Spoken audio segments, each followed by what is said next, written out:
Welcome everybody to Intro to Philosophy. I'm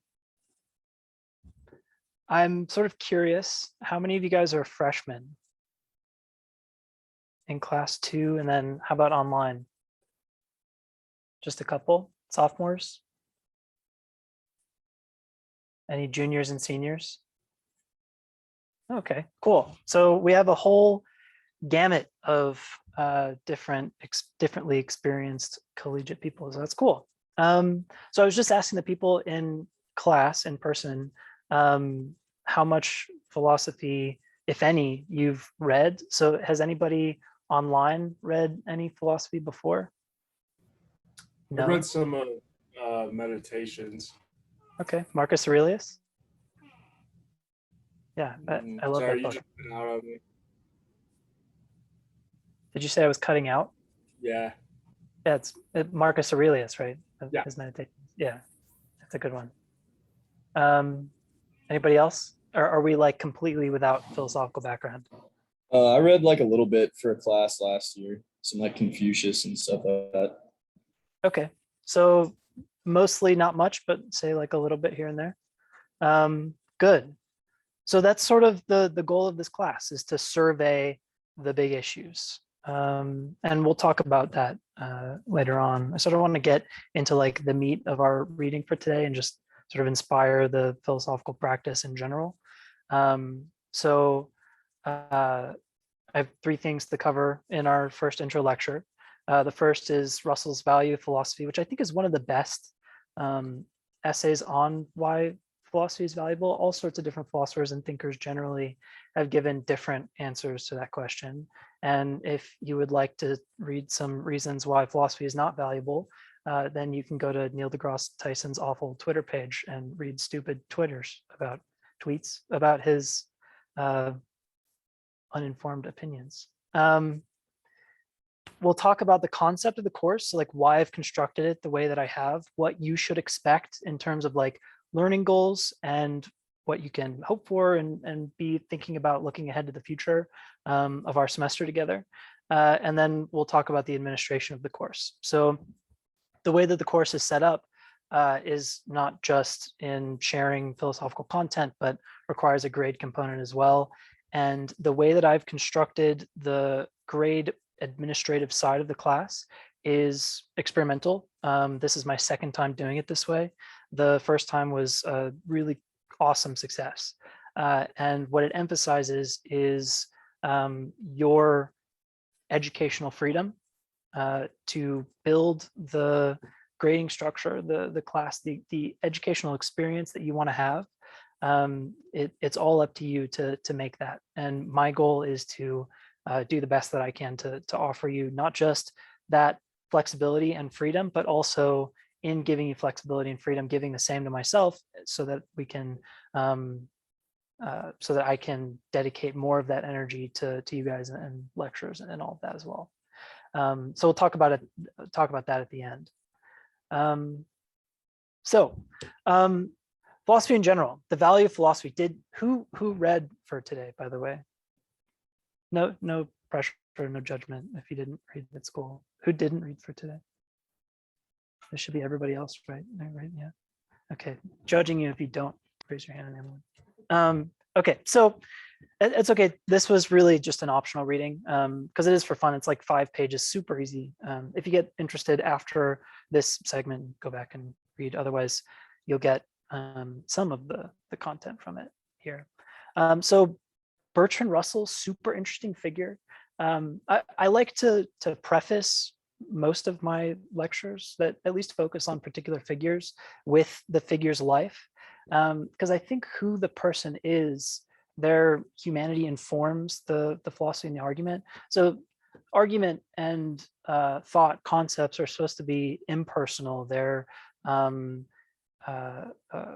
valid or sound. They satisfy certain logical conditions.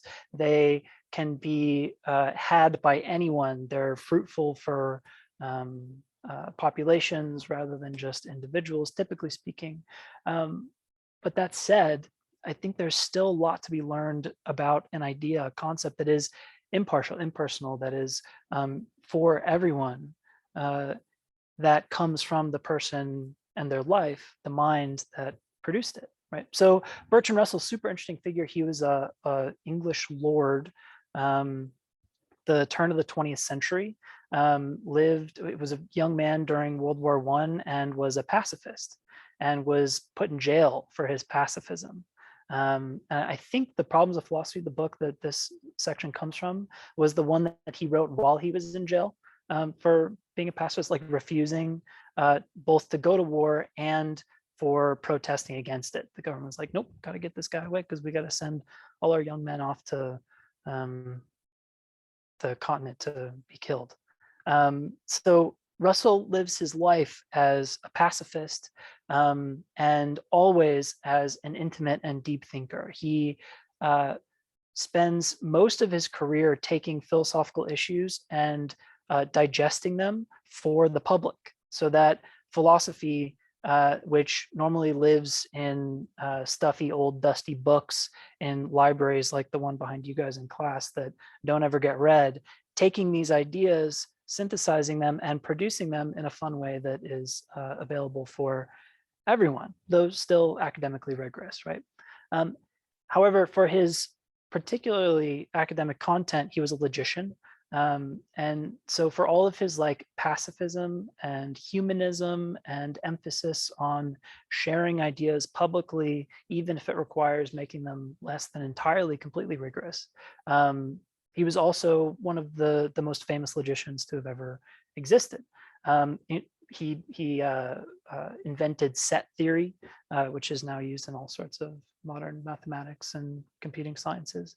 And so it's this interesting blend of public intellectual, logician, so hard, rigorous thinker, and then also a pacifist, a humanist, a man of the people, right? Even though he's an English lord from a rich family, could easily have lived in his ivory tower, but very much had his boots on the ground. And so this is the voice that gives us the value of philosophy that we read or didn't for today's lecture.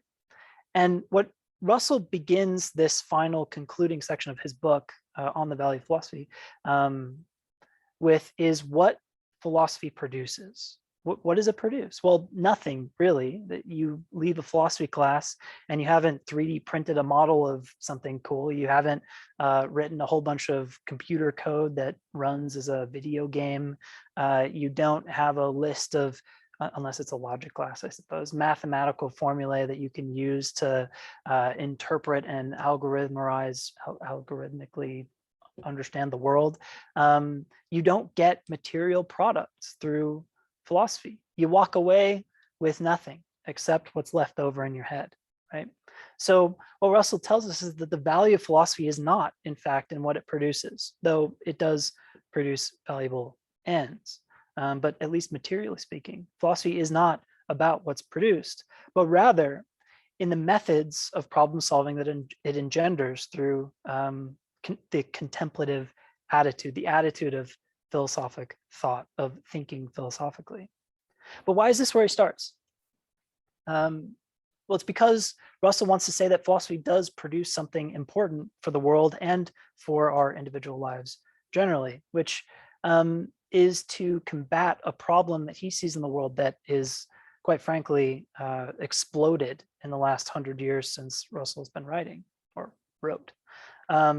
Which is that we live in an incredibly material world, that your value as an individual, as a person, especially in the United States, is measured by what you produce, right? Do you make the salary that is worthy of a person that you feel like you deserve you are? Or do you make more than you should? Our value is determined by the numbers in our bank accounts. Did you complete the TPS reports that you were supposed to do before the weekend, right? And if you didn't, then you get scolded.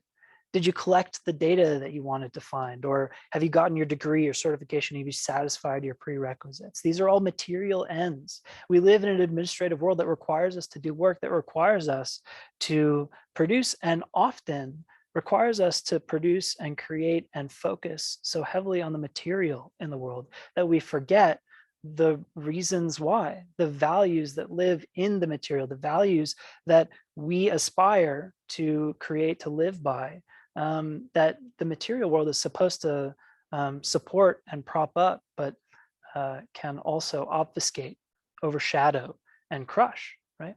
And so this is a problem.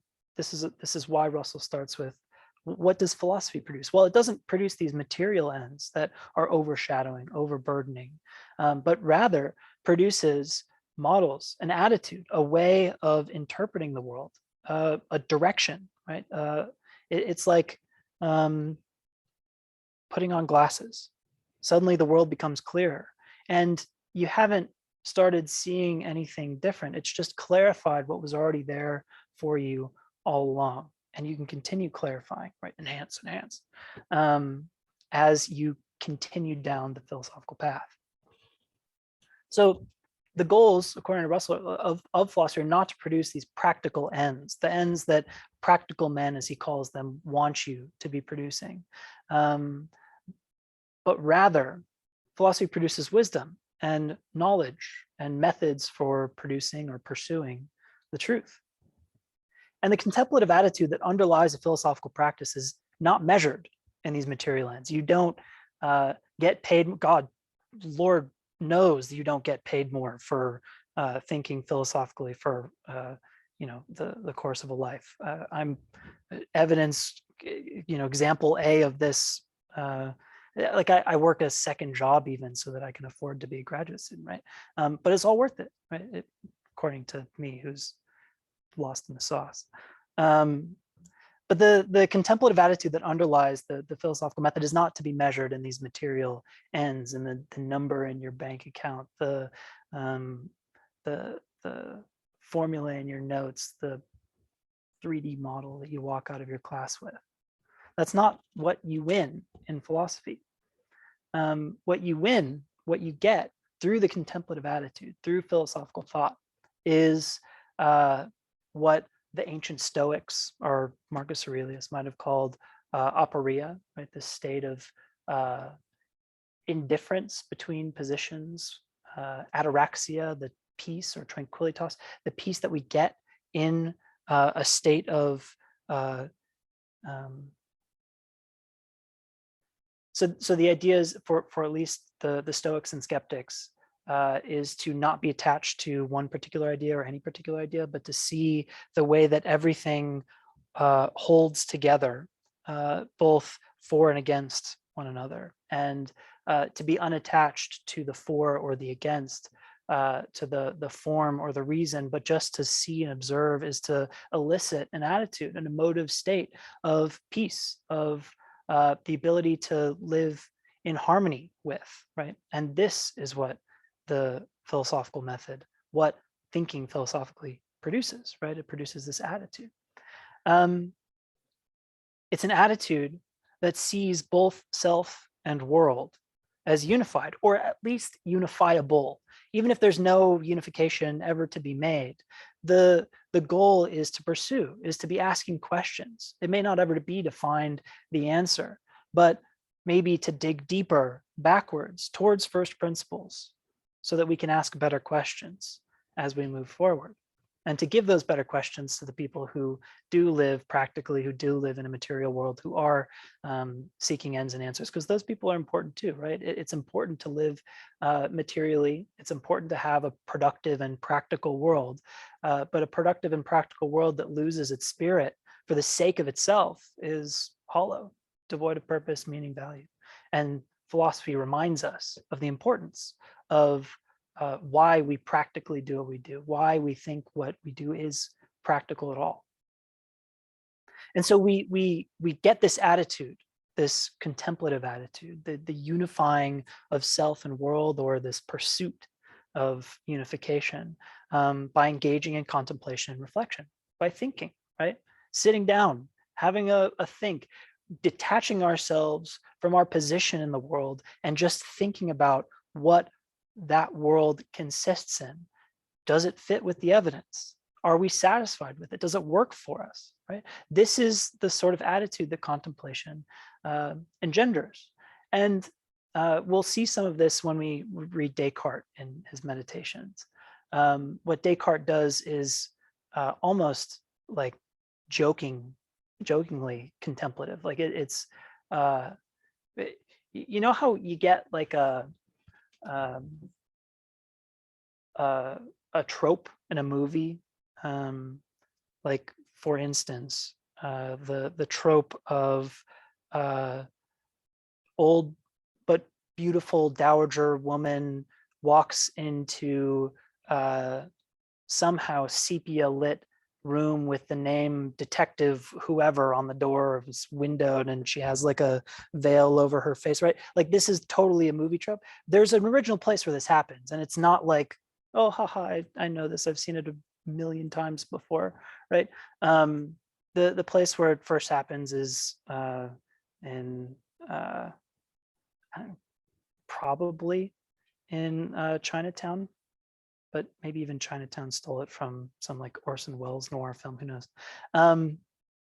But Descartes is like the philosophy trope, right? He's sitting in an armchair in front of a fire and he says, what do I know? How do I know things?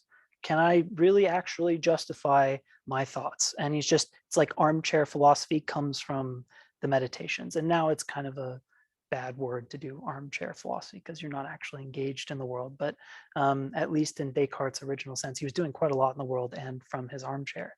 And so it's this contemplative attitude where you separate yourself, your commitments to the thoughts that you have just because you've always had them. You separate yourself from those commitments and think about the thoughts themselves. And this is the sort of attitude that allows us to reconstruct the thoughts, to put the puzzle pieces in a different direction, right? Like those puzzles where there's one square of the box missing and you have to remove everything around to get a new picture. This is the attitude in which we can say, well, I thought I had this corner piece right, but maybe I have to move everything else around and shift it, right? You have to break down what you think in order to think better. And the contemplative attitude is what enables us to do this. And it requires interpretive creativity. It requires impassion to ideas, or at least a degree of it. And essentially, it requires argument. That what we do when we come to a conclusion, when we have an intuition, we develop the intuition through contemplation, and now it's time to share it. It's time to give that idea to our peers, our friends, those that our academic community or community at large. And the way that we do that in philosophy is through argument. So I've often heard it said, and I like this a lot, that philosophy isn't a hard science, right? We're not studying rocks and how old they are. Rather, we are a science of argument, of interpretation. We are the science of how to produce models and interpretations of dating rocks and how old they are, or whatever. There's philosophy in everything, insofar as there are interpretations of everything, insofar as there are stories to be told about anything. There's philosophy and there's argument. An argument doesn't need to be me getting mad at you and you being mad at me and we're yelling at each other. That's not the kind of argument that I'm talking about. The kind of argument that philosophers engage in is this dispassionate, contemplative form, where the ideas are settled against one another rather than people against one another. In today's world of Twitter and Facebook, we're so often confused by what counts as an argument or a debate. It's whoever feels the most right at the end of the debate that wins, right? And this is a mistake. This is a shame. It's a loss. What an argument should be about is not us, but the ideas. And then the ideas will inform us and better us by unifying us with the world in a more holistic, complete, unifiable way. And we do this through, again, argument. We give premises, We explain how these premises hold together, and then we infer from the premises to conclusions, and these conclusions are what we share. And it's not just about the conclusion, it's not just about the premises, it's not just about the inferences, it's about how we present them all together in a charitable, complete sort of way that allows, again, the community at large to grow through a new idea. Even if it's wrong, it can push us forward if it's presented in a charitable, complete, harmonious sort of way. So philosophy, again, insofar as it is a science of argument, is it also in all things.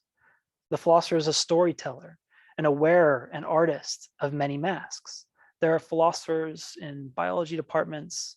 There are philosophers in philosophy departments, of course, in psych and in the geothermal sciences. Even Neil deGrasse Tyson, who I made fun of at the beginning of this, he's a philosopher too, insofar as I'm defining philosophers as storytellers, as interpreters of data, as the people that unify ideas and share them with the world through the form of argument. That you might think, like Neil deGrasse Tyson does, that philosophy is no good because it's done from the armchair and has no bearing on the real world or is a distraction from science. But insofar as we're doing science productively, we're telling stories about data. We're expanding our image of the world manifestly. And it doesn't matter if you're doing that in an armchair or in a lab group. If you're telling a story, you're engaging in a philosophical practice. And there are better and worse ways to do this. There are better ways through argument, virtuous argument, right, that satisfies the aesthetics and heuristics of a good argument, not just screaming back and forth, whoever feels better, using ad hominem and sanctimonious self-righteousness to justify yourself, using real principles, right? That insofar as this is the practice that you engage in, you're doing philosophy. And so the philosopher's job is not satisfied when they get paid or when they produce the product or when they fix the problem. There aren't really fixes. There's only further uncertainty. So instead, the philosopher's job, so says Russell, is satisfied when a portion of the world and our experience in it is made just a little bit less foggy. Our goal is to understand the world and to operate in it. And operating in it well requires telling the right sort of story. It requires interpretations and constructing lessons and arguments to share those insights with our community. And so the philosopher in each of us can be seen anywhere, at the corner store organizing shelves or in the physics department inventing a new form of relativity. Wherever there's a story to be told, there's an argument to be made for its validity, its integrity, its charitability, its fruitfulness. And this is where philosophy is done. And this is what philosophy produces, right? Philosophy produces stories, it produces interpretations, it produces the world that we live in. And what we'll learn in this class, right, is ways in which different philosophers and thinkers have told stories concerning the issue that they're interested in, right? So we'll see how Ted Sider reduces, condenses, and tells the story of the debate on free will. We'll see how Anselm and Paley prove the existence of God. We'll see how Descartes doubts away the whole world only to prove that it can be proven again validly.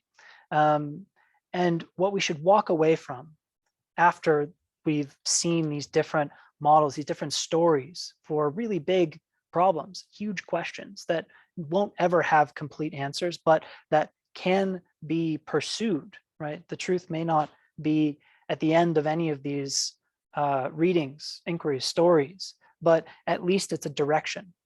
And what we should see at the end of the class, hopefully this is the goal, right? And you should hold me to this, right? As your professor sitting up here sharing this information, that this is what I should be offering you all, is a convergence of method, of strategy, and of attitude shared by each of these thinkers in telling their own stories about their own interesting questions that we can then apply holistically, ubiquitously to our own interesting questions, to the things that we engage in. Because I recognize in an intro class, there are probably very few of us who are philosophy majors who will end up sitting where I'm sitting, right? But that's not what matters, right? The goal of philosophy isn't for its own sake. It's not a material end, right? You might say that like my position here is one possible, the only really possible material end of philosophy, to produce philosophers, to produce works of philosophy. But that's not the main goal of this. It never has been from the time of Plato and in the East, Confucius and Lao Tzu and forward. That's never been the goal, is to produce scholars and philosophers, these material ends. The goal is to produce philosophical thinking, to produce the right sort of contemplative attitude, to produce the skills that it takes to argue charitably and well, to tell your stories in your own worlds, in your own areas of interest, which can be in botany and physics, can be in computer science, can be in art or in psychology or wherever it is, right? That the philosophical method, the method of thinking philosophically, the contemplative attitude, is the one that hopefully we find as the convergent synonymity shared by all of the authors and all of the works, even though they deal with so many different issues and so many different questions.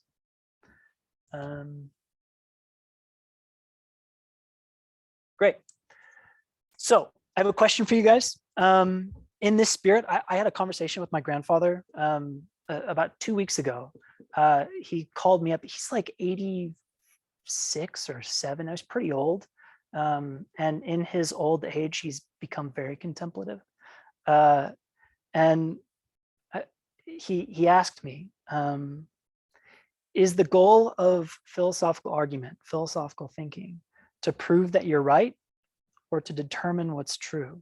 And I thought this was an interesting question.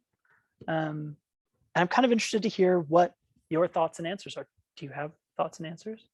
So we've had a little bit of a preamble of what philosophy is, what the value of philosophy ends up being. How would you answer my grandfather? How would you answer this question? Is the goal of a philosophical argument to prove that you're right or to determine what's true? In the back. 1, 2, 3. Why?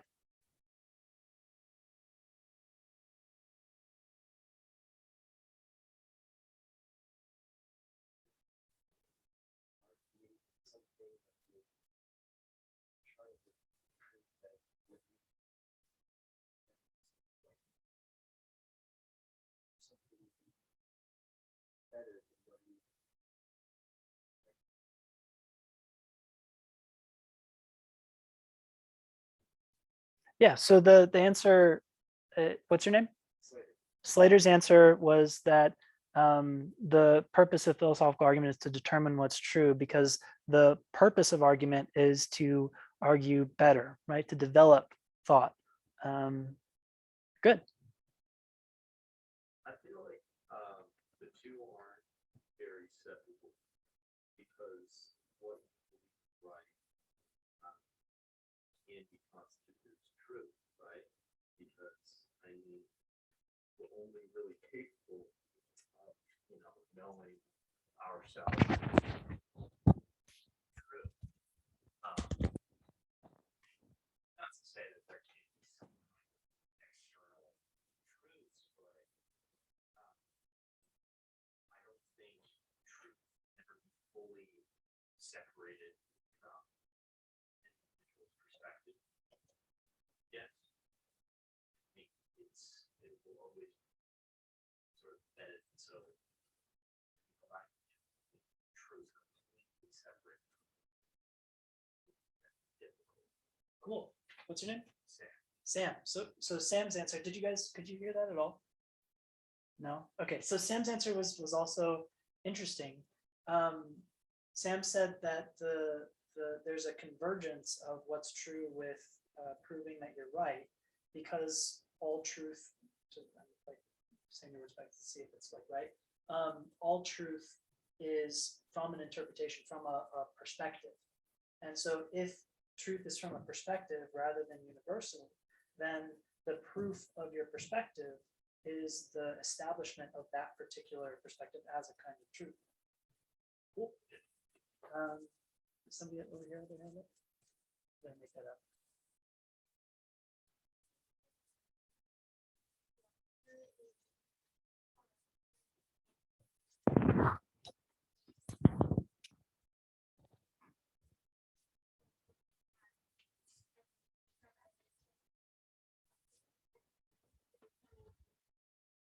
Great. And your name? Lex. Yeah. So Lex's answer is that individually, when you are engaging in argument and philosophical practice, you try to prove what's true. But then in general, the holistic, like the department of philosophy shouldn't be about proving it's right, but in general, about pursuing the truth.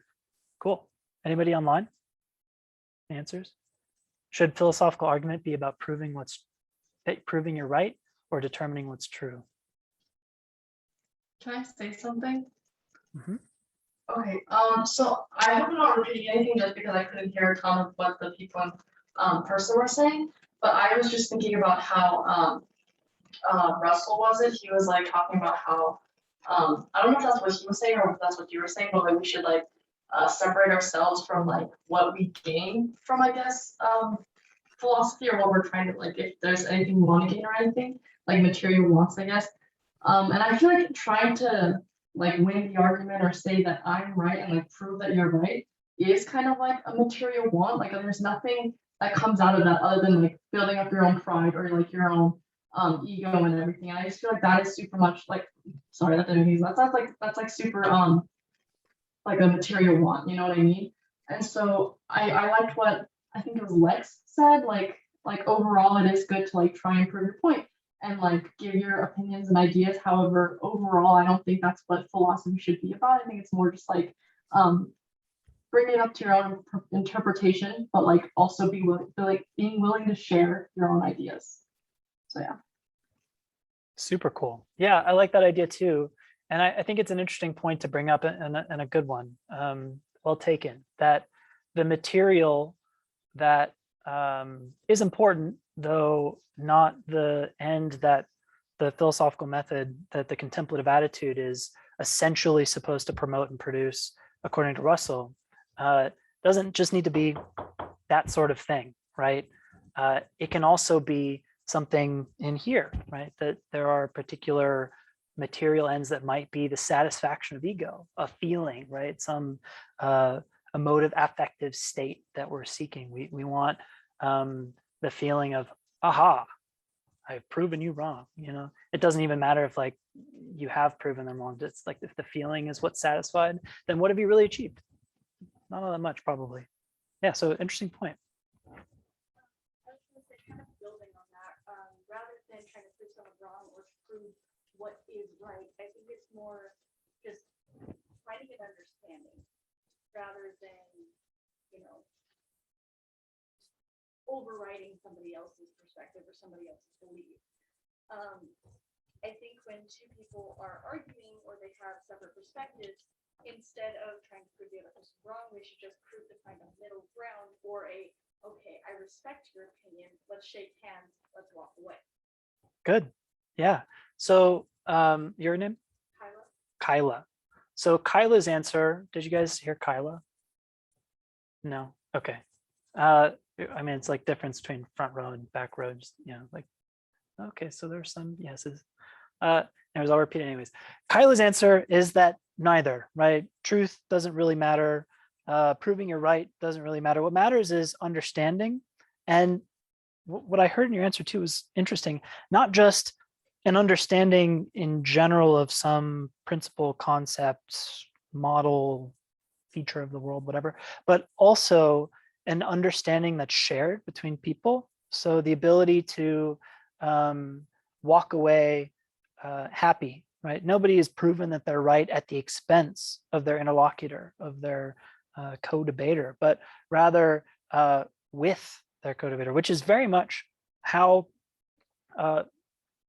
arguments in social contexts with my colleagues go, that we very frequently just accept positions that we do not like agree with at all for fun, just like for like total gags, right?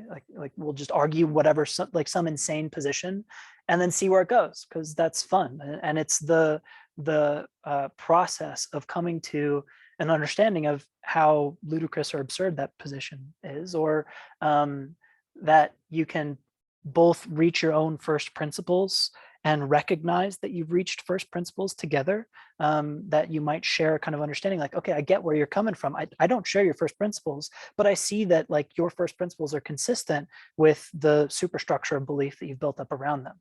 I love that feeling. That is my that's like if philosophy is a drug, it's a drug that gets you high on that feeling, right? On the feeling of, I call it philosophical bedrock. It's where you dig and churn the earth of thought and idea and concept until you get to this place where the spade is turned, where you can't dig any deeper. And you might not agree. You probably don't. Everybody's form of intuition is wildly unique. The function of it is similar. Its method is similar in everybody, but what it is, what consists in it, the way that you're like third eye opens up and just like knows things, and then you develop those thoughts, those ideas, that's unique to every single person, right? We all live a different life. And to get to philosophical bedrock is to, at least as well as the two interlocutors are able, reach that position where you make though that source, that wellspring of intuition and of understanding as clear as you're capable of, which is friggin' sweet. It's good stuff. Let's say on top of it, I think humans are almost hardwired to find a goal or satisfy a goal and find what's true and prove something wrong or prove something right.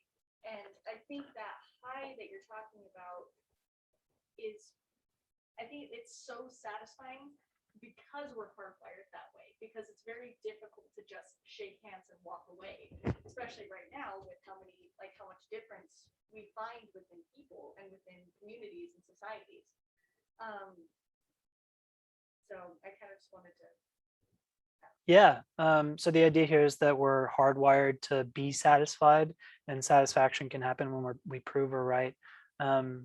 Hardwiring human nature, or at least biological human nature and evolutionary determinism, is a big question, and not one that I've chosen for our class, though it is a really interesting one. If that in particular is an issue that you're fascinated by, highly recommend taking a cognitive science class with us. My area, so I suppose a little bit about me. This is probably a good segue that I didn't plan on, but I suppose is consistent with what I was saying earlier about like the giving a preface or preamble of the philosopher's life to their work. Preface or preamble to me, and lecturing for you all. I am a graduate student. I'm in my last year of grad school, so I'll be going on the job market like next year looking for professorships. I study cognitive science, and particularly my dissertation is on expertise and skilled action, and it's inspired by flow states. So I'm really fascinated by that form of action and of being, really in general, where you become so absorbed in your activity, be it a contemplative one or a really physical active one, that you lose sense of self and of time, and yet you feel as if you are like mindless, acting perfectly automatically, and yet you're acting with incredible articulate complexity, and are highly attentive to the details and features of your environment and action.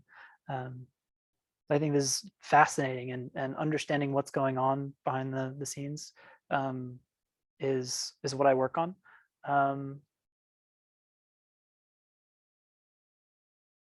And that'll be one of the questions that we ask. So in one of the later lectures, what is happiness?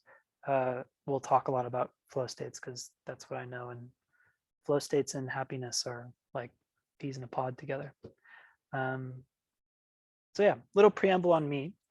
Good. Did anybody else online want to share their answer to this question before we move on to the next thing?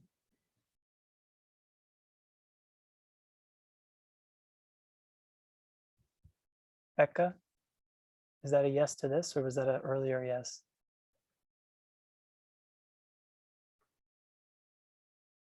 Earlier yes. Got it. Okay.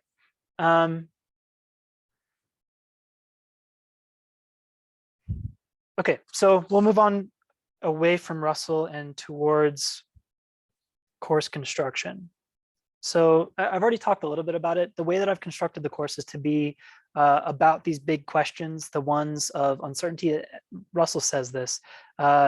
Philosophy is to be studied not for the sake of any definite answers to its questions, since no definite answers can, as a rule, be known to be true, but rather for the sake of the questions themselves, which I should have mentioned. That was my answer to my grandfather. When he said that, I said, neither. It's not about proving you're right. It's not about getting at the truth.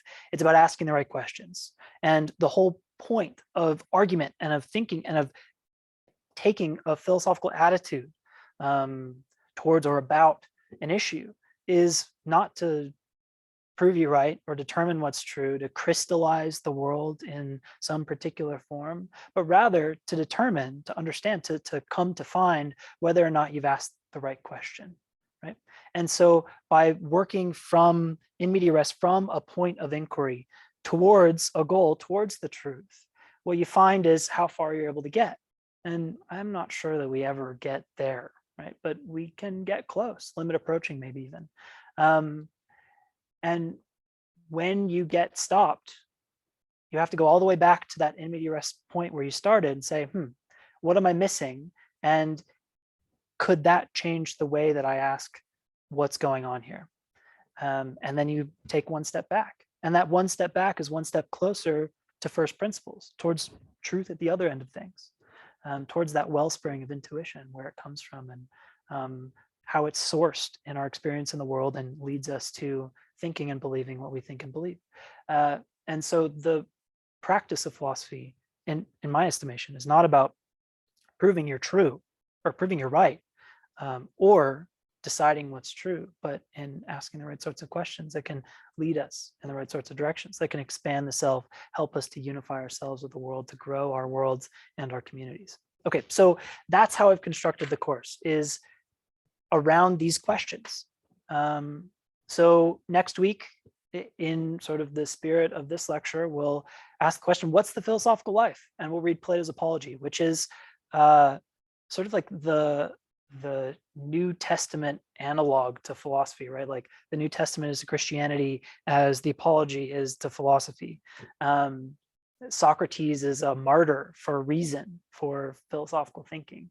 And the whole dialogue is not only based on true fact, like the trial of Socrates is a historically recorded event, but it's a rhetorical work of genius. It's like a beautiful essay. And you get all sorts of fun arguments and like emotional moments and jokes and stuff. Like when I read it for the first time, at least for class, I still have this in my copy. I call it my Plato Bible, because like the complete works of Plato has the same paper, the really thin kind of lustery paper that most Bibles have. Like you could just rip it by breathing on it, basically. In my Plato Bible for the Apology, I have like, ooh, burn, and like sick, nasty, like all that, like written in the margins, because Socrates is, he's a troll in the best sort of way that you can be a troll. He calls himself a gadfly because they didn't have the word troll then. So we'll look at Plato's Apology, which is through the mouthpiece of Socrates, asking ourselves, what's the philosophical life? What is this contemplative attitude, and what does it really get us? So I've talked a lot about, use the contemplative attitude. I haven't really defined it quite yet. That's what we'll define next week. What is this attitude? How does it work? And then we'll ask, what is all this? And this stuff too, right? What is it? And we get this from Descartes. Descartes doubts it all away and builds it all back.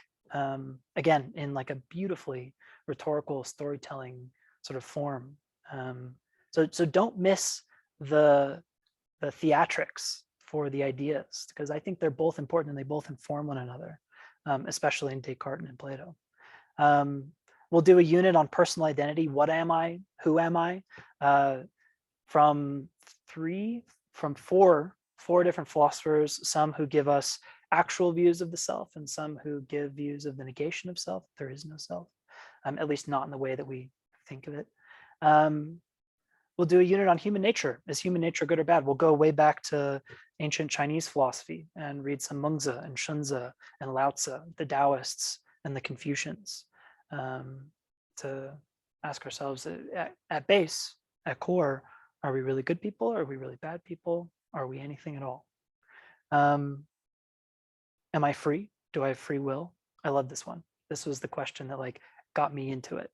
And Ted Sider doesn't, I don't think, it's been a while since I read the paper, a year, but I don't think that he takes a stance himself in the paper that I've assigned. But what Sider does is really, really nicely and concisely sums up the whole debate and the really important concepts you need to know, determinism, indeterminism, and all that, to give you a sense of how to answer, or how answers have been given to the question, do I have free will? Does free will exist? Does free will exist? Who thinks free will exists? Okay, and who thinks that you were all determined to leave your hands down?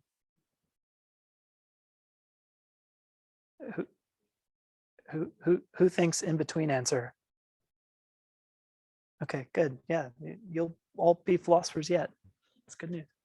How should I act? Who should I be? We'll do a unit on ethics, right? So we'll look at the big three ethical theories: deontology, utilitarianism, virtue ethics, right? And honestly, they're kind of boring. They're codgy and old and dusty.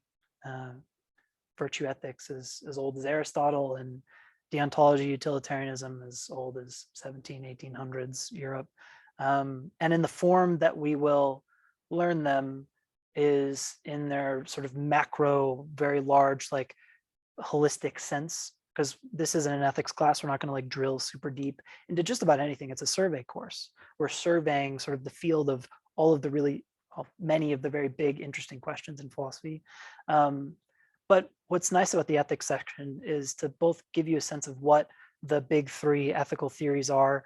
And I try to make those lectures really fun. So lots of like thought experiments and goofing around with ideas, because that's what you have to do in codgy old ethics to make it interesting and engaging. And then we'll do a unit on philosophy of religion. So what is God? What sort of thing is God, if God is anything at all? And then, is God anything else? Is there a God? Does God exist? What's a bigger question than that? Like, do I exist? Does God exist, right?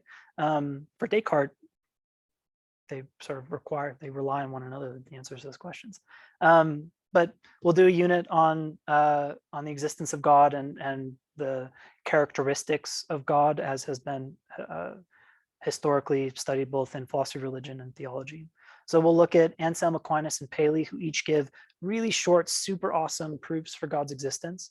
In fact, my all-time favorite argument in all of the history of philosophy is from Saint Anselm, it's the ontological proof for God's existence.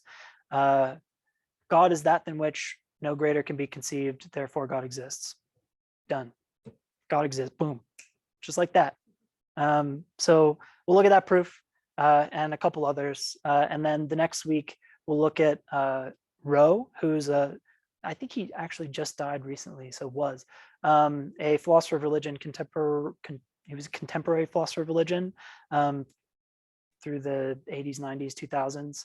And he was an atheist. And so takes the proofs for God's existence and gives his own proof for God's non-existence, the evidential problem of evil, and we'll investigate the problem of evil. And that's another really fun topic as well. And then, as I mentioned, we'll do a little bit on flow states and happiness. So what is happiness? What is satisfaction? How do we live a good life? We've talked about what theories of the good are, but in practice, what does being happy consistent, and how can we seek it out? How can we measure it even? And then finally, I've left the last week of class open to you guys. So your question you might see on the syllabus, that is partly an uncreativity on my part, because I sort of ran out of big questions.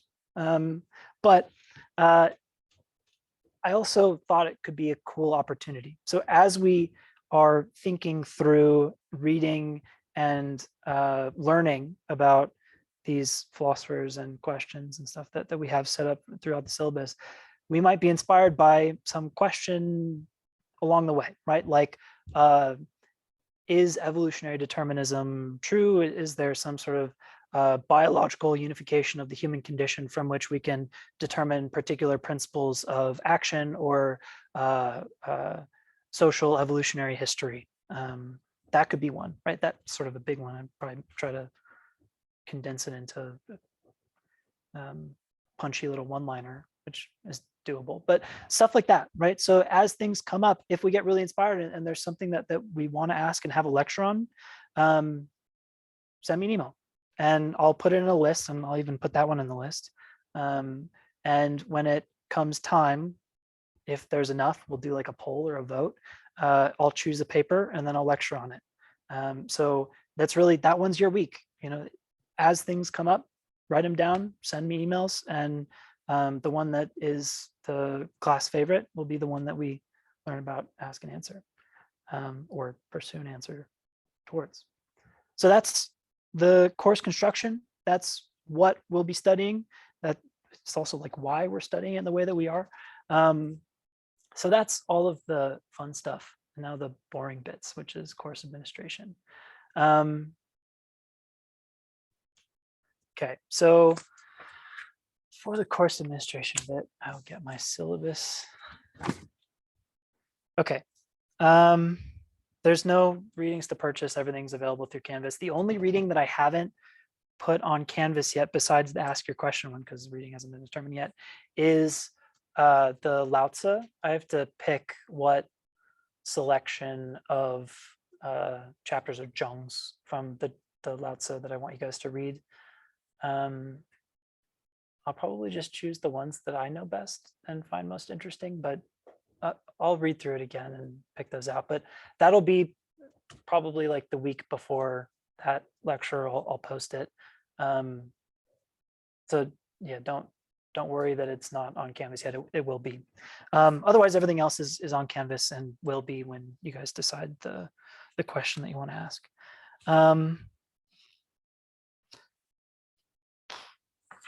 So grading, this is the big one.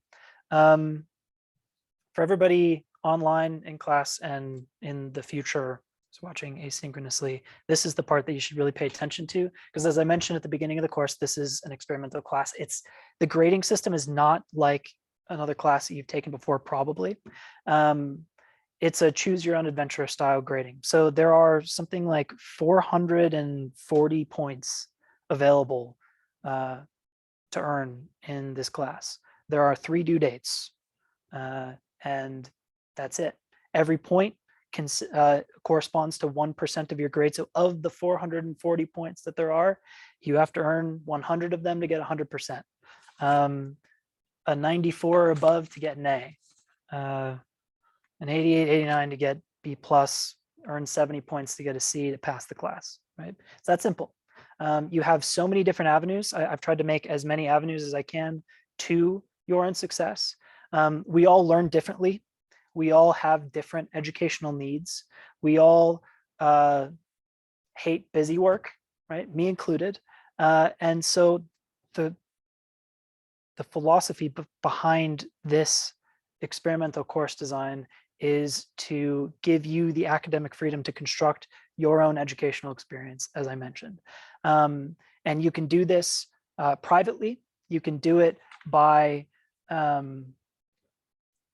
writing syntheses of the arguments and ideas in little 300 to 500 word essays. You can do it privately by taking exams, by incorporating a series of ideas together into your own story in the midterm and final through slightly longer essays. You can do it intercommunally. You can do it by engaging with your fellow classmates, right? So philosophy isn't just something to be done like Descartes in the armchair looking at his fire. It's something to be done communally, like Descartes did with the Meditations. Interesting fun fact, he wrote the core of the Meditations, but sort of like as an EP to the album that would come. And he sent it around to like 100 different intellectuals of the day to object to argue with, and they do, and they send back their letters of objections, and Descartes responds to all of the objections. And so the actual like full meditations is the short little like 6 chapters that make up the narrative of argument that he like originally wrote, and then the objections and replies. Right. So philosophy is something to be done together. It's to be engaged with one another. And so we can do this on the discussion board. You can post on any discussion board for any week at any time 4 points. You can do past discussion boards for points. You can do future ones if you read ahead. And the way that I've set up the discussion board points is probably like the most complicated. So we'll start there. You can earn 3 points for asking a well-formulated question about the reading. What do you think about this? Or I didn't know how to think about that. Or I have this idea about the reading. What are your thoughts on it, right? Just anything that shows that you critically engaged with the reading and were interested by it and are able to start a conversation. So that's like the benchmark for success in the 3 points that you can earn for asking a question. Are you able to, is the question able to, even if nobody does, engage your fellow classmates in a conversation? Because that's the point, right? Is to talk to each other, is to think through ideas together, is to reach a common understanding. You can earn 2 extra points for responding to a response from another student to your question. So this is to sort of like incentivize the back and forth. So I've been a college student in a lot of classes. I've taught a lot of classes, and the way the discussion board pretty much always works is that like you get a bunch of like clever individual posts that don't actually communicate with each other. The goal here is to get you guys talking together. That's where the points come in. And hopefully it's how you guys engage. And so like, don't be shy, or if you are shy, choose a different avenue for earning points. But if you do want to engage, then use the discussion boards as a place to share with each other. And you'll be rewarded for it, because it's not meant to be busy work. It's meant to be sort of like inspiring for you guys to learn from each other. And then you get 5 more points for answering a question. So that's the discussion board. The reading write-ups I mentioned, you can get 10 points, I think is what I did. Is that right? Yeah, 10 points per reading between 300 and 500 words. It has to be more than 300 and less than 500, you'll lose. I'll just stop reading if it's over 500, like whatever the 501st word is, I will read and then stop. And I'll just grade whatever is up to 500. And that's partly for my own sanity and like time management, so that I can like dedicate time to constructing your lectures and whatnot. But it's also a measure of success and excellence for your understanding and your ability to express an understanding of a reading. You should be able to produce a well thought out, complete and concise expression of what was the main purpose or point of a reading in about 300 to 500 words. It's like writing an abstract for a paper. You don't have to do it for your own. You can do it for somebody else's, which makes it a little bit easier. But this is a big skill. It's not just a skill that applies here, but it's, you know, for your own benefit to sort of synthesize ideas. And you can earn up to 10 points per reading for those. And then there are exams. So there's a midterm and there's a final. These are like the 2 due dates besides the final due date, which is the end of the semester. The midterm will be open for a little bit more than a week, something like 10 days is usually about what I do. And then the final about the same. The way my exams work, for the period in which they're open, you can turn them in any time, though everybody pretty much always turns them in on the due date, which is unsurprising. There are going to be 5 prompts. Each prompt is like a paragraph of questions on a topic. And some of them might ask you to like compare topics, but mostly it's just like one topic. You'll choose 3 of them and you answer all of the questions in each prompt. It's totally open book, totally open note, and I will answer all of your content-based questions. If you want to like ask me in your own words one of the questions in a prompt, I will write my answer to you in an email or give it in a Zoom call, because what you get in philosophy is not supposed to be like a material end, right? Like, I know that Bertrand Russell said this about the value of philosophy. Like, who cares, right? The goal is supposed to be the methods, the heuristic, the contemplative attitude, the ability to think through an issue and work it out for yourself or work it out together. And so where like a logic exam, a mathematics exam, a physical sciences exam wants you to walk away with a whole bunch of facts, factoids and knowledge.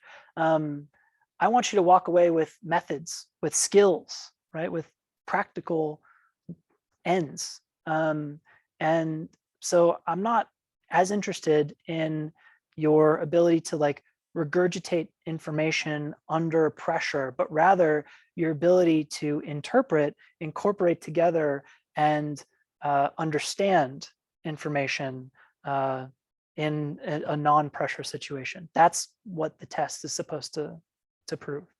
And you can get up to 50 points per exam. So in the first iteration of this grading structure, I had students who would just answer like one of the prompts, understanding that they'd only get like 1/3 of the points. So to combat this strategy, it's now a rule. You have to answer all three if I'm going to grade it at all. Because it's easy to like cheat and flub the system, which if you do it, that's kind of on you too, right? You're giving up the academic opportunity, the educational experience to score points. There's nothing I can really do about it except edit and sort of persistify and make better the system. And this is one of those ways. So you got to answer all three of the prompts.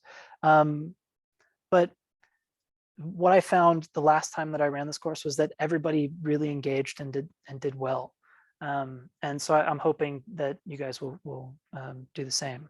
You can also earn points through attendance. So for the last class, I made it possible to earn all of your grade through attendance. That's not true for this one. You can only earn up to 65 points. So you get close to passing if you show up with your camera on or in person, but you won't just pass. You have to do some other stuff to like take a test, engage in the discussion board a little bit. And that's because this is an intro class. There's not the explicit guarantee as there might be in an upper division level course that you'll be super interested to engage. And so I need to see like that you are putting in other effort besides just showing up, and quality effort too. And so that's why it's only up to 65 points, but that's still like a substantial margin, because again, philosophy is something that we share together. We share through the educational experience, the transmission of ideas and arguments from professor to student and right back, right? That I gain from this too. And it's almost a selfish thing that I'm offering points for this, because I want you guys to be in class and I want you guys to be engaged on Zoom with your cameras on, because that enriches me, right? That when we share a connection together, when education is done with one another, I feel that it's so much stronger. So I taught this course a year ago over Zoom and didn't have a policy for helping people keep on their camera. Like there's no requirement to keep on your camera. You can have your camera off, you earn 2 points instead of the 5. And what I found was that it was like kind of soulless and disheartening, and I didn't feel like, I felt like I was talking at a blank wall, which doesn't make me like lecture well. So having this, that like by showing up with your camera on in person, it's a gift to give back that feeds me with the energy to, you know, give more to you guys. So that's part of the reason that I'm offering points, and, you know, thank you for being here both on Zoom and in person. The way that I'll collect attendance points for in-person is through a sign-up sheet. I don't have a pen with me, but after class, I'll get one and you guys can all sign it.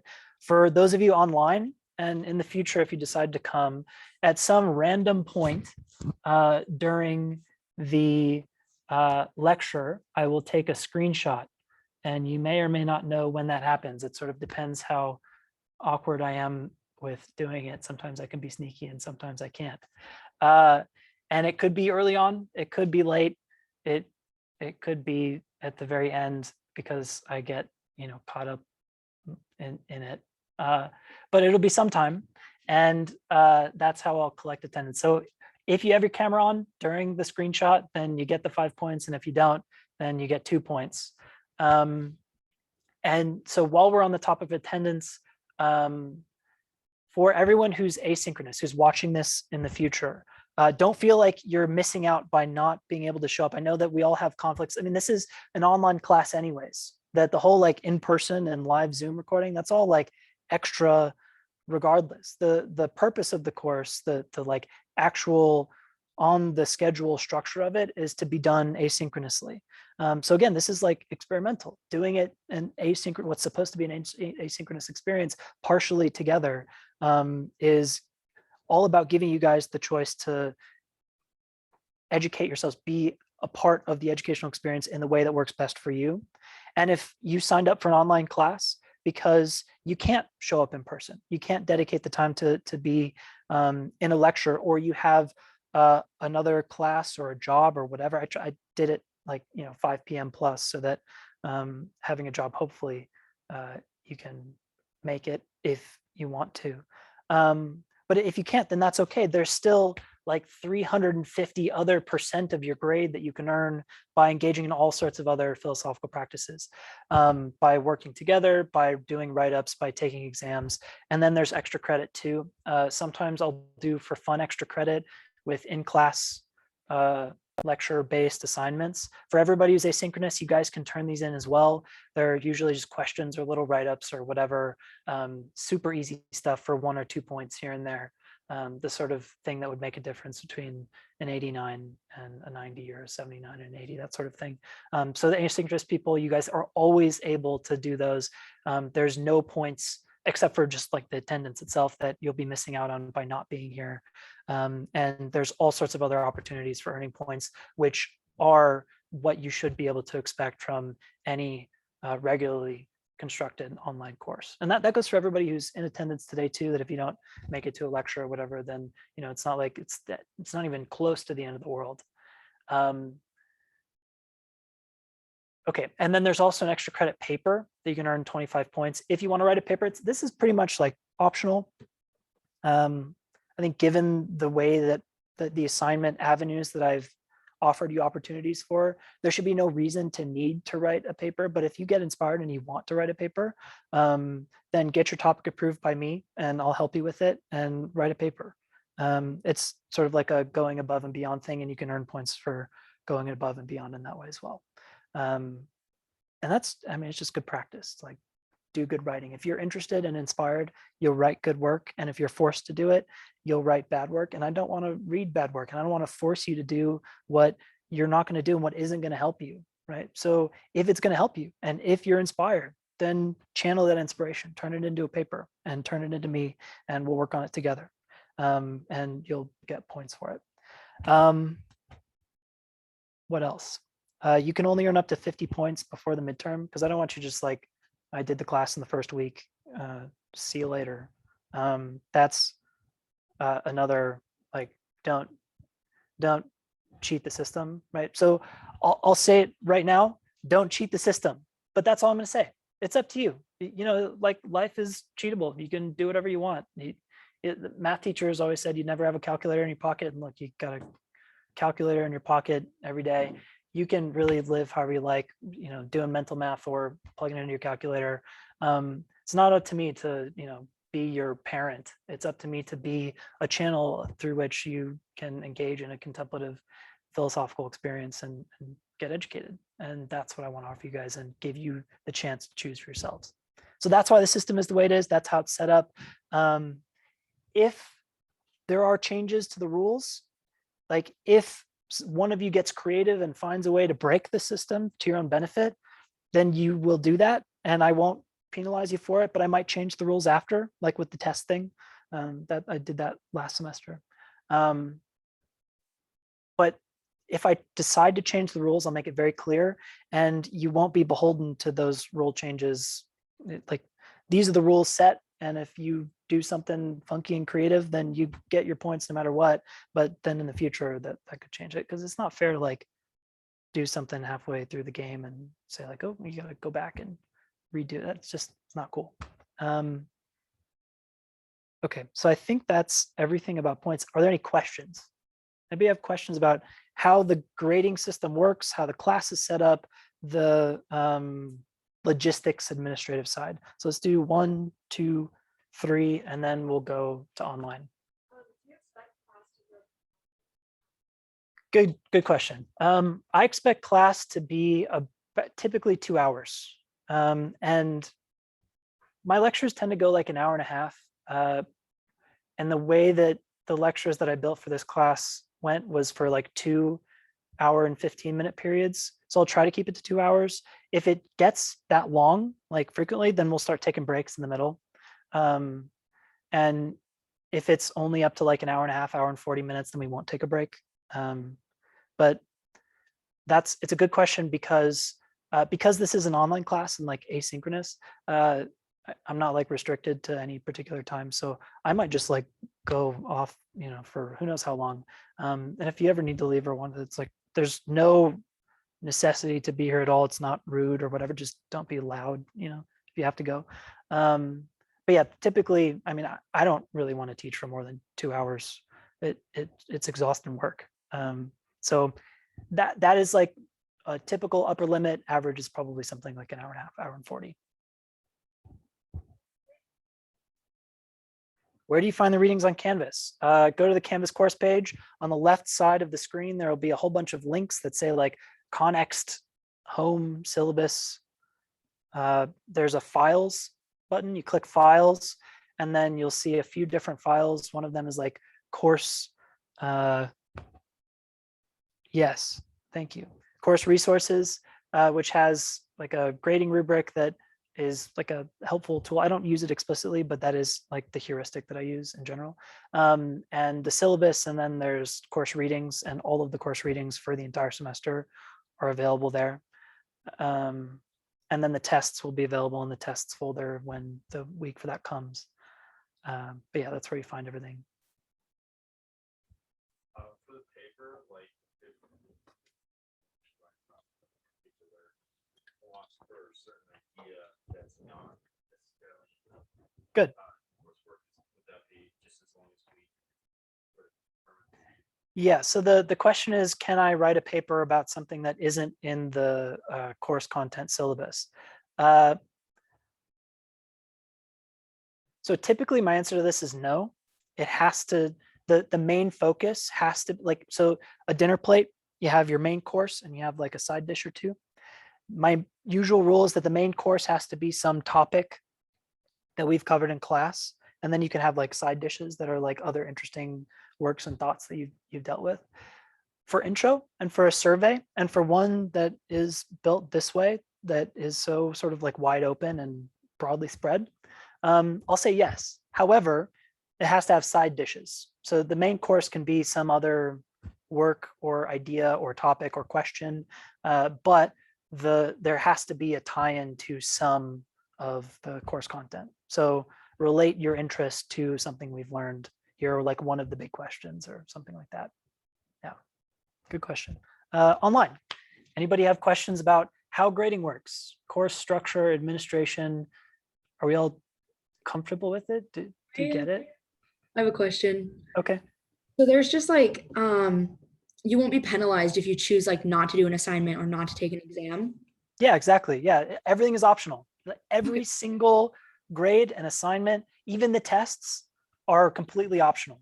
You choose to earn the points in the way that works best for you, that gives you the most educational opportunity, and fits best into your life. I'm trying to like make an open source experience that is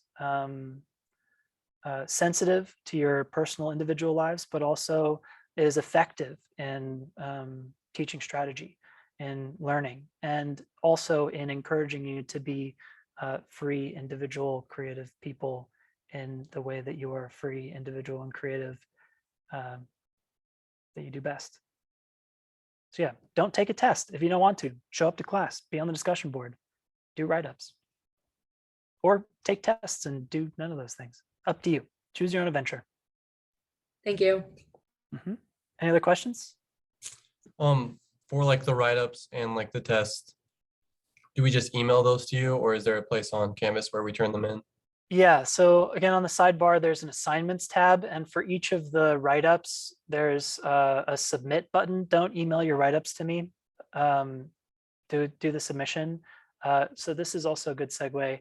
Don't cheat, please, for Christ's sake, don't cheat.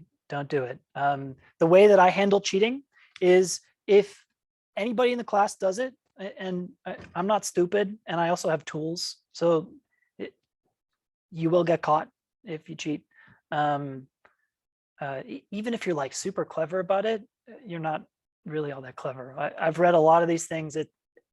It's transparent. Don't do it, please. Again, for God's sake, don't cheat. If anybody in the class cheats, that assignment will be given a 0, and then the entire class will be given a warning that it's happened.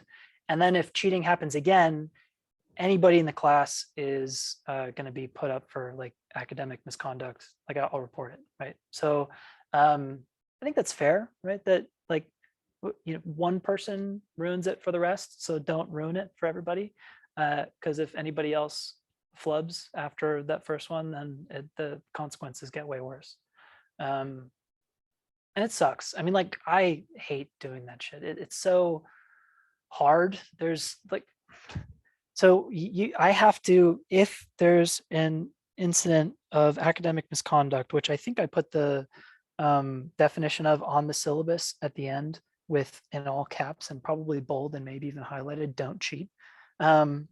If I have to report a case of academic misconduct, I need to report it to the chair in full disclosure, meaning that I write like an essay about why it's academic misconduct, what they were supposed to do, the student was supposed to do, what they did, and why it counts as academic misconduct. The chair then forwards it on to the dean. The dean responds to me. I communicate with the dean, and then we all confer about the right sanction. And then the student is given the opportunity to repeal. And if they do, which you always should, even if you did cheat, you know, like use your rights. Then I have to respond to the appeal, and it's just, it's awful.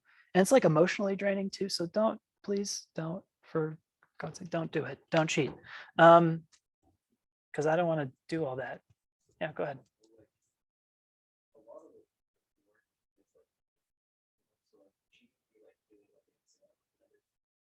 Yeah, if you did an exam with another student, if you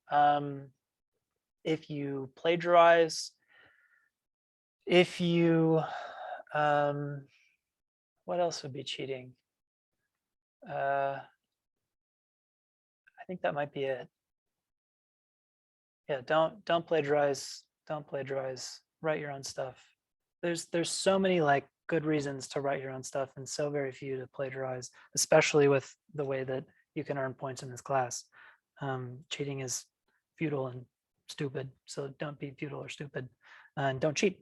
Good. So that's that. What else is there to talk about? Attendance, if you're coming in person, be here before 5 because the building locks. Otherwise you get locked out, and that will suck for you.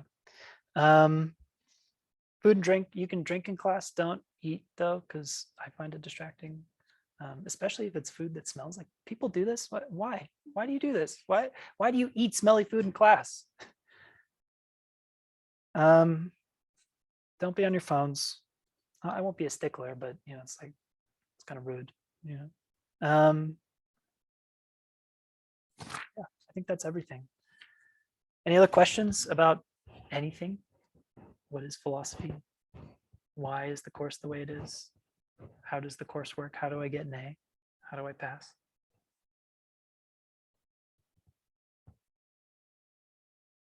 Cool. Okay, so what time is it? 6:20. So we've been going for like an hour and 15. That sounds about right. For next week, read Plato's Apology, The Trial of Socrates, and we'll meet back here same time, 5 p.m. Thursday. The lectures will be posted to YouTube. I'll make a YouTube channel for us. And typically that'll probably happen on Friday or over the weekend. I'm not always the best about posting to YouTube because it like takes a lot of time and internet power and stuff, and I have to like have the laptop open. So usually within like 1 to 3 days, things will get posted to YouTube, but the lectures will always, at least for a month, I think it's a month, be on Canvas. So if you want to find the recorded lectures on Canvas, go to Zoom and then click cloud recordings and then click the lecture for the cloud recording.